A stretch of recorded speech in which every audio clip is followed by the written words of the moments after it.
नमस्कार. आज आपण श्री गुरुचरित्रातल्या एका अत्यंत गूढ आणि थरारक भागावर चर्चा करणार आहोत. अध्याय 50. यात आपण म्लेच्छ राजाचा उद्धार आणि साक्षात श्री गुरूंच्या गुप्त होण्याचे संकेत पाहणार आहोत. आणि हो, मी श्री गुरुचरित्र अध्याय 47 बद्दलचा एक अहवाल देखील तयार केला आहे, जो तुम्ही स्टुडिओ टॅबमध्ये नक्की पाहू शकता. चला तर मग वेळ न दवडता थेट सुरू करूया. आता तुमच्या मनात हा प्रश्न नक्कीच आला असेल, एका यवन राजाचा गाणगापूरच्या साक्षात श्रीगुरूंसोबत नेमका काय संबंध असू शकतो? विचार करा, हा संबंध एका जन्माचा नाही तर अनेक जन्मांचा प्रवास आहे आणि कर्माचं हे चक्र खरोखरच थक्क करणारं आहे. भाग 1. यवन राजा आणि त्याचं पूर्वजन्मीचं वचन. कसं आहे ना, एक खरा गुरु आपल्या भक्ताला दिलेला शब्द कधीच विसरत नाही. तुम्हाला आठवत असेलच, पूर्वजन्मात एका रजक म्हणजेच धोब्याला साक्षात श्रीपाद श्रीवल्लभांनी बिदरचा राजा होण्याचा वर दिला होता. आणि अगदी त्याच वचनानुसार तोच रजक या जन्मी एका म्लेच्छ किंवा यवन कुळात चक्क राजा म्हणून जन्माला आला होता. आता गंमत पहा. राजा यवन कुळात जन्माला होता.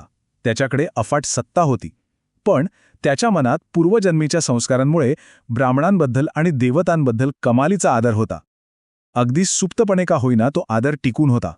आणि हाच आदर पुढे जाऊन एका मोठ्या आध्यात्मिक संकटाच्या वेळी त्याचा आधारस्तंभ ठरणार होता. भाग 2. भयंकर संकट आणि राजाची असह्य वेदना. इथून कथेला एक अतिशय वेदनादायी वळण मिळतं. राजाकडे अष्टैश्वर्य होतं, सगळी सुख पायाशी लोळण घेत होती. पण अचानक त्याच्या अंगावर भयंकर स्फोटक म्हणजे मोठे आणि अत्यंत वेदनादायी फोड आले. अनेक नामांकित वैद्यांनी उपचार केले, पण काहीही उपयोग झाला नाही. इतकी प्रचंड संपत्ती आणि सत्ता असूनही एका शारीरिक व्याधीपुढे माणूस कसा हतबल होऊ शकतो, हेच यातून आपल्याला दिसतं. भाग 3. आशेचा किरण आणि ईश्वरी कृपेचा शोध. या असह्य वेदनांमुळे राजा पूर्णपणे हताश झाला होता. शेवटी ब्राह्मणांच्या सांगण्यावरून तो पापविनाशी तीर्थावर गेला. तिथे त्याला एक ज्ञानी यती भेटले. त्या यतींनी राजाला कर्माचा सिद्धांत तर समजावून सांगितलाच, पण एक अत्यंत महत्त्वाचा मार्ग दाखवला. ते म्हणाले, गाणगापुरात साक्षात परब्रह्म श्री नृसिंह सरस्वती वास्तव्यास आहेत. त्यांच्या केवळ दर्शनानेच तुझा हा भयानक रोग बरा होईल. आणि याच ठाम विश्वासाने राजा गाणगापूरच्या संगमाकडे निघाला. भाग 4. संगमावरील तो अद्भुत चमत्कार. गाणगापूरच्या संगमावर श्रीगुरू अनुष्ठानासाठी बसले होते. राजाला लांबून येताना पाहताच श्रीगुरू खुदकन हसले आणि त्यांनी चक्क हाक मारली. काय रचका, खूप दिवसांनी आमची आठवण आली? बापरे, हे नुसतं वाक्य नव्हतं. या एका हाकेने वेळेची आणि जन्मांची सगळी बंधनं एका सेकंदात तोडून टाकली. रजक हा शब्द कानावर पडताच राजाला त्याच्या पूर्वजन्माचं सगळं काही लख्ख आठवलं. आणि त्यानंतर जे घडलं ते खरोखरच अंगावर काटा आणणारं आहे. श्रीगुरूंच्या केवळ एका कृपादृष्टीने राजाच्या अंगावरचे ते भयंकर फोड क्षणात नाहीसे झाले. अगदी जादू झाल्यासारखे. त्याचं शरीर सोन्यासारखं शुद्ध आणि निरोगी झालं. हे पाहताच राजाने श्रीगुरूंच्या चरणी थेट लोळणच घेतली आणि भक्तवत्सल म्हणून त्यांची स्तुती करू लागला. त्याने गुरुदेवांना आपल्या राजधानीत म्हणजेच बिदरला येण्याची अत्यंत प्रेमाने विनंतीही केली. भाग 5. श्रीगुरूंचे गुप्त होण्याचे संकेत. पण या घटनेनंतर एक खूप वेगळी आणि महत्त्वाची गोष्ट घडली. श्रीगुरूंच्या लक्षात आलं की आता म्लेच्छ राजाही आपला भक्त झालाय आणि त्यामुळे गाणगापुरात लोकांची प्रचंड गर्दी वाढू लागलीय.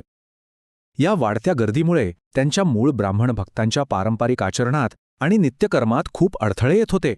त्यामुळे आता पृथ्वीवरील अवताराची समाप्ती करण्याची वेळ जवळ आली आहे, असा विचार करून त्यांनी स्वतःला गुप्त रूपाने ठेवण्याचा निर्णय घेतला.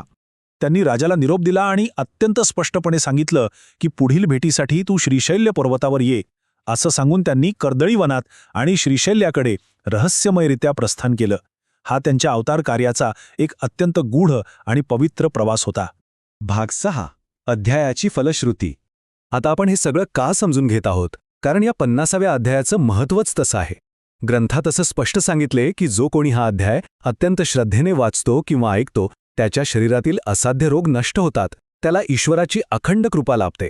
आणि सर्वात महत्त्वाचं म्हणजे श्रीगुरू आपला शब्द कसा जन्मोजन्मी पाळतात, याचा एक भक्कम आधार आणि शाश्वती आपल्याला मिळते.